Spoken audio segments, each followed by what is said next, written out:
श्रीराम समर्थ श्रीराम।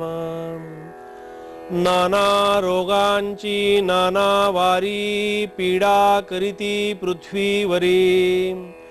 वीज कडाडी अंबरी वायो मुळे श्रीराम। वायो करिता रागोद्धार कळे ओळखीचा निर्धार। दीप लागे मेघ पडे हा चमत्कार। रागोद्धारी श्रीराम। वायो फुंकिता भुली पडती वायो फुंकिता खांडके करपती। वायो करिता चालती नाना मंत्र श्रीराम। मंत्रे देव प्रगटती मंत्रे भूते अखर किती। बाजीगरी ओडंबरी करीती मंत्र सामर्थ्ये श्रीराम। राक्षसांची मावरचना ते हे देवादिका कळेना। विचित्र सामर्थ्ये नाना स्तवन मोहनादिके श्रीराम। धडची पिसे करावे पिसेच उमजवावे। नाना विकार सांगावे किती म्हणोनी श्रीराम। मंत्री संग्राम देवाचा मंत्री स्वाभिमान ऋषींचा।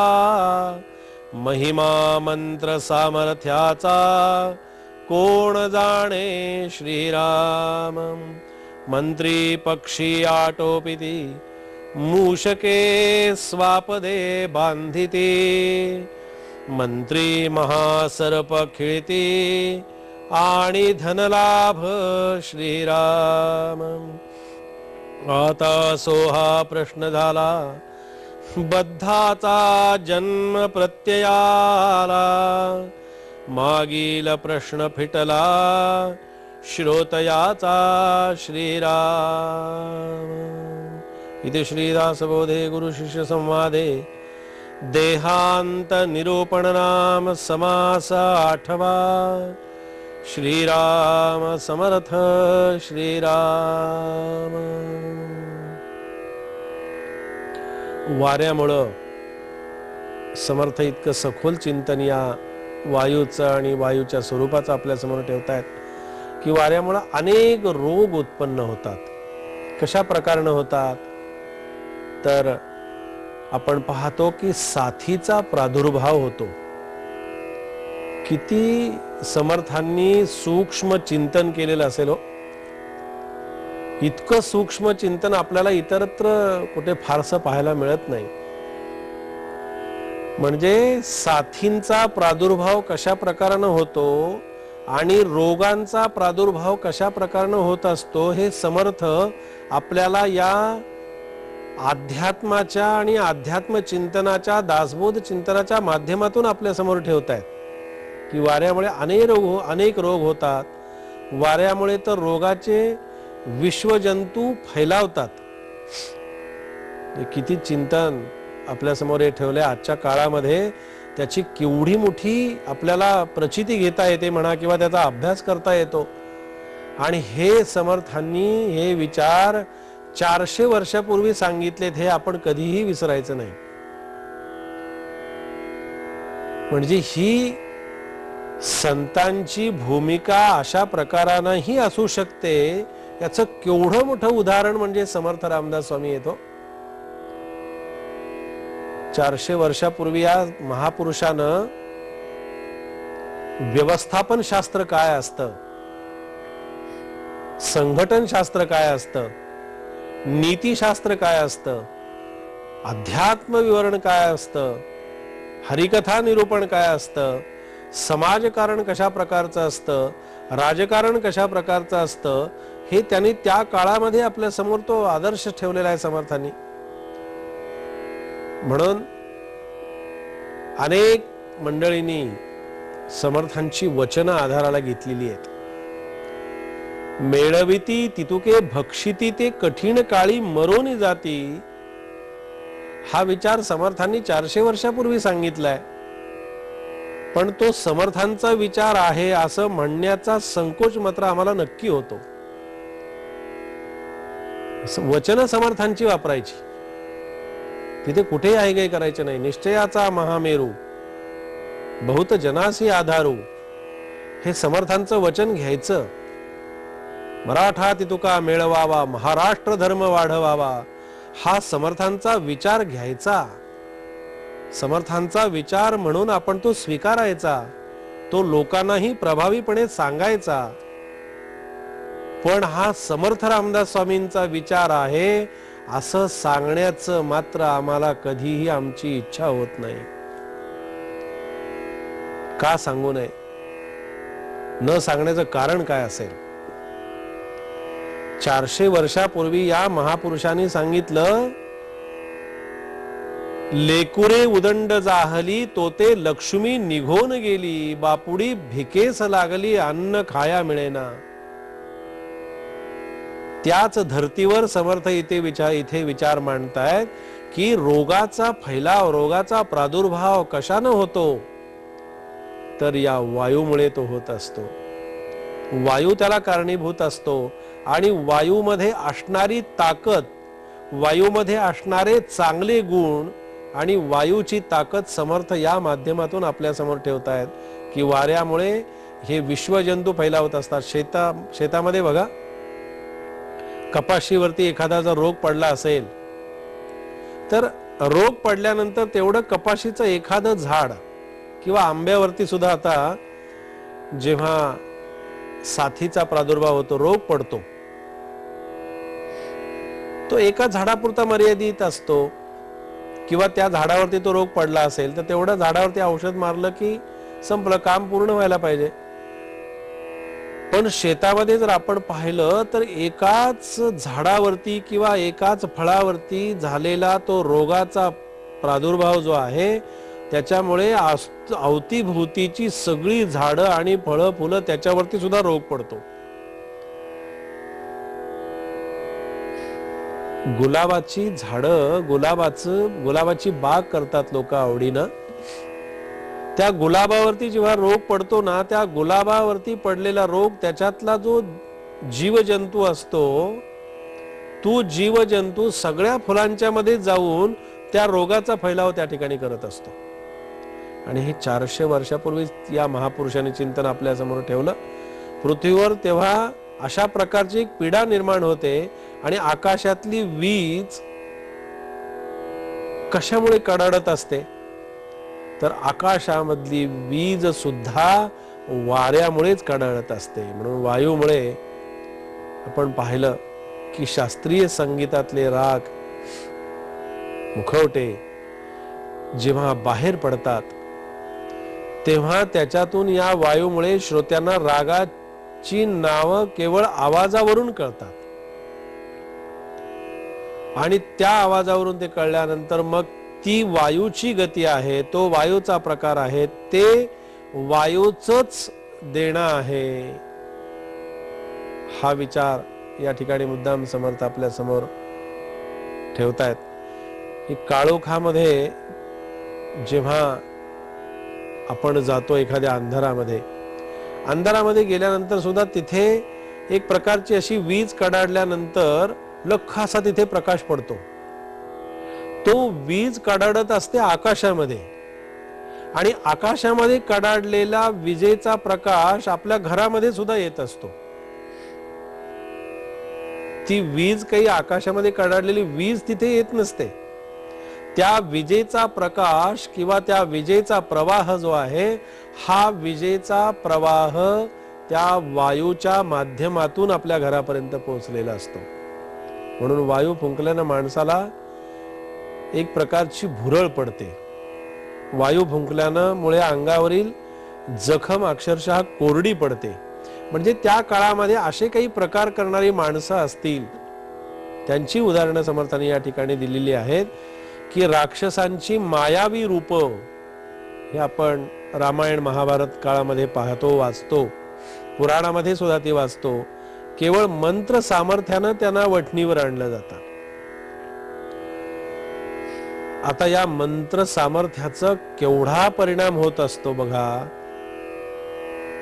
नुसतं ते मंत्र सामर्थ्य इतक्या प्रचंड प्रमाणामध्ये असतं, जर एखादी पीडा असेल, एखादा त्रास असेल काही, आणि जर त्याच्यावरती आपल्याला काही उपाय सांगितला तर त्या मंत्र सामर्थ्यानं त्याच्यावरती उपाय निश्चितपणे होतो.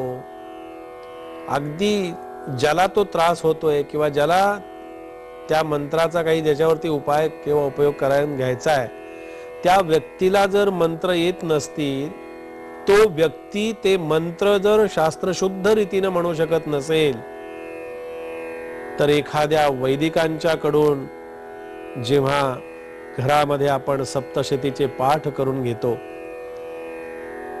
काही हवन करून घेतो. हवन हा काय प्रकार आहे? यज्ञ याग हा काय प्रकार असतो मला सांगा आपण. या यज्ञ यागाच्या माध्यमातून ज्या मंत्राचं उच्चारण होतं, त्या मंत्राच्या उच्चारणानं आजूबाजूचा परिसर किंवा त्याच्यामध्ये असणारी पीडा, त्या व्यक्तीला असणारी पीडा निघून जाते.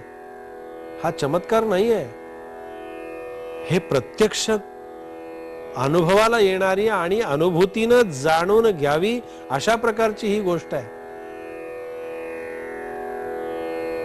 समर्थ रामदास स्वामी जेव्हा सारंगपूरला गेले आणि सारंगपूरला गेल्यानंतर तिथे असंच समर्थांना सांगितलं गेलं की आपण एवढे मोठे संत महंत ऋषी, आपलं एवढं महात्म्य आम्ही ऐकतो महाराज. घडलेला प्रसंग सांगतो आपल्याला. समर्थ असेच भ्रमण करत करत सारंगपूरला पोहोचलेले होते आणि तिथे गेल्यानंतर जेव्हा समर्थांच्या जीवनचरित्रामध्ये अशा अनेक प्रकारचे प्रसंग घडलेले आहेत, तिथे समर्थांना असं सांगितलं गेलं की आपण एवढे महंत, आपले एवढ्या शिष्य संप्रदाय आणि आपण एवढे समर्थ म्हणून या ठिकाणी आहात, तर इथे खरंच दुष्काळ पडलेला आहे आणि दुष्काळ पडलेला असल्यामुळे इथे पाण्याची नितांत आवश्यकता आहे, पाऊस पडण्याची नितांत आवश्यकता आहे. तेव्हा आपण पाऊस पाडा. सांगत असताना, ऐकत असताना आपल्याला हा चमत्कार वाटेल, पण हा चमत्कार नाही. समर्थांच्या चरित्रामध्ये, त्यांच्या बखरीमध्ये, इतिहासामध्ये या घटनेची नोंद आहे आजही.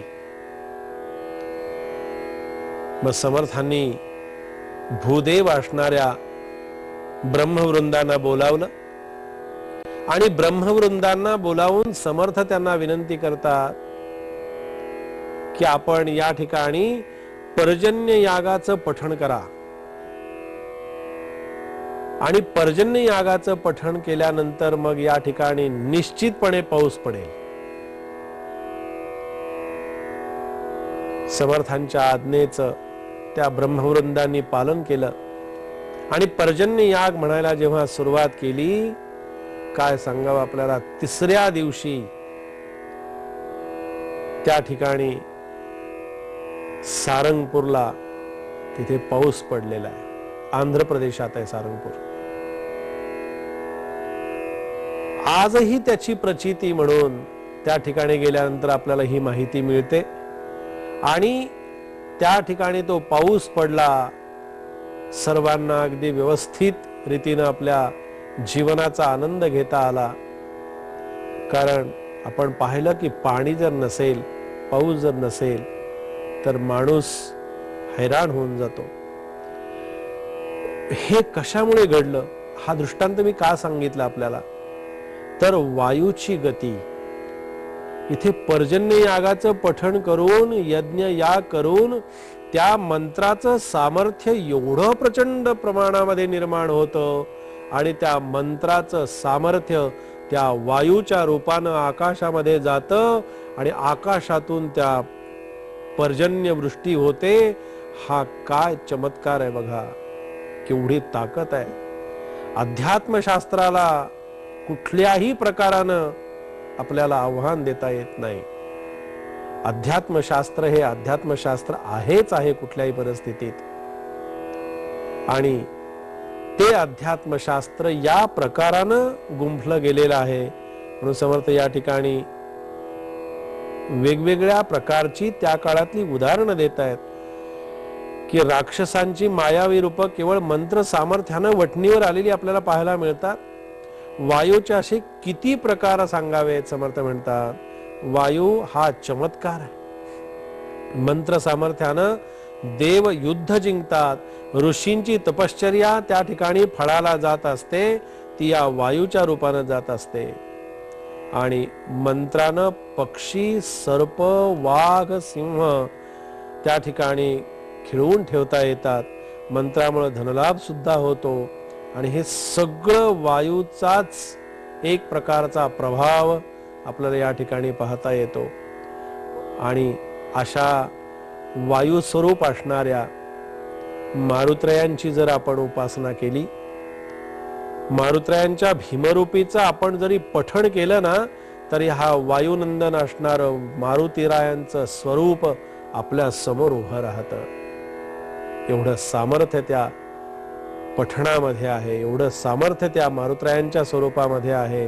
आणि असा हा विषय समर्थांनी या वायूच्याच महतीचं वर्णन करत करत करत हा विषय या ठिकाणी पूर्ण केलाय. आता असो हा प्रश्न झाला, बद्धाचा जन्म प्रत्यय आला, मागील प्रश्न फिटला श्रोतयाचा. आता मात्र निश्चितपणानं ज्याला आत्मज्ञान झालं तो त्या बंधनातून बाहेर पडला आणि मृत्यूपासूनही तो वाचला.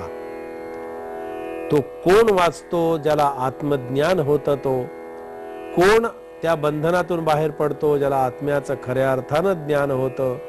आणि त्या आत्म्याचं ज्ञान आपणा सर्वांना या ठिकाणी करून घेण्यासाठी समर्थ आपल्या समोर हे चिंतन ठेवताय.